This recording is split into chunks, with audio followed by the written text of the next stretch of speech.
është kënaqësi e veçantë për besimtarin që të flet për fundin e rrugtimit të tij. Atë fundin aq shumë të dëshiruar,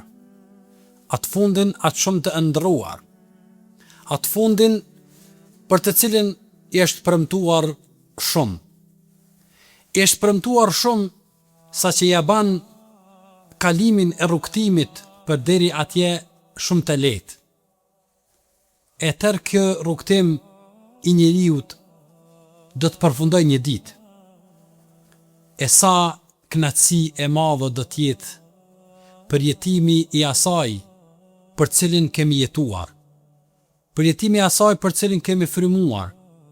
përjetimi i asaj për cilin kemi bërë durim, sakrificë. E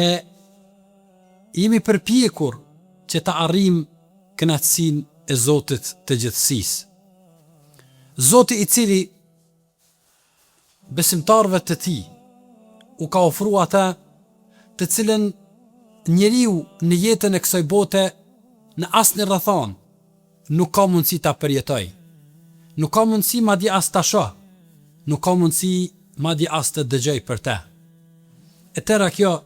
përmbledhet në hadithin e pejgamberit sallallahu alaihi wasallam, ku pejgamberi alaihi salam na tregon në hadithin qudsi ku Allahu subhanahu wa taala ka thënë: kam përgadit për robërit e mi në xhenet ma la aynun ra'at, wala udhunun sami'at, wala khatara ala qalbi bashar. Diçka që syri nuk e ka pa, e as veshi nuk e ka ndëgju, e as mendja nuk ka arrit ta imagjinoj dot, e ta konceptoj në jetën e kësaj bote. Aty ku përfundon imagjinata e njeriut në bukuri, aty ku përfundon imagjinata e njeriut në zbukurim, aty ku përfundon imagjinata e njeriut në përjetim, nga aty fillojnë begatit të mirat dhe befasit të cilat Zoti i gjithësisë i ka bërë për robërit e tij, për ata të cilët në jetën e kësaj bote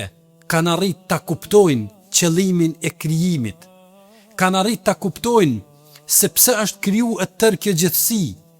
kanë arrit ta kuptojnë se pse ekzistojnë, kanë arrit ta kuptojnë se ku do t'jetë rrugtimi i tyre dhe fundi i tyre. E tëra kjo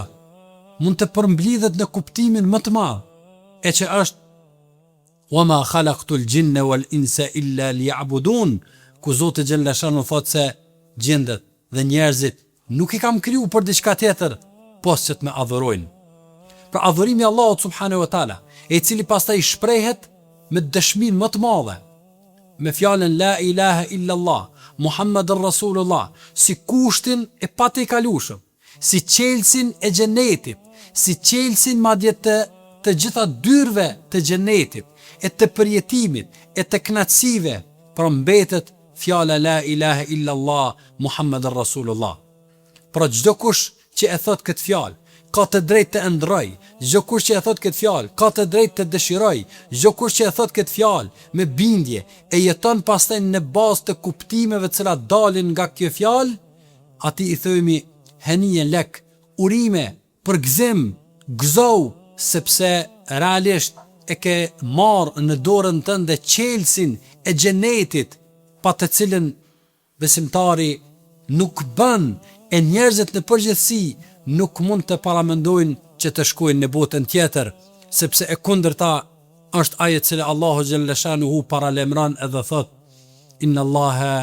la yaghfiru an yushraka bih. Allahu xhalla shanuhu nuk fal ata të cilët i bajnë shirk Allahut subhanahu wa taala. Pra po flasim për xhenetin,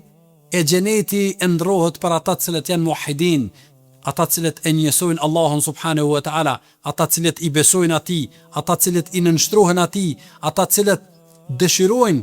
dhe ata të cilët e ndrojnë ata që Allahu xhalla shanuhu ka kriju për ta,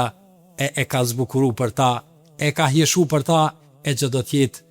befasia, kënaqësia dhe përjetimi më i madh. Los Allahun xhalla shanuhu, Allahu të na baj nasip e të na mundsoj të gjithëve këtë dynja të jetojmë me fjalën la ilaha illallah si kusht për të hyrë në xhenet, e pastaj në botën tjetër si përjetim që do ta përjetojmë secili prej nesh.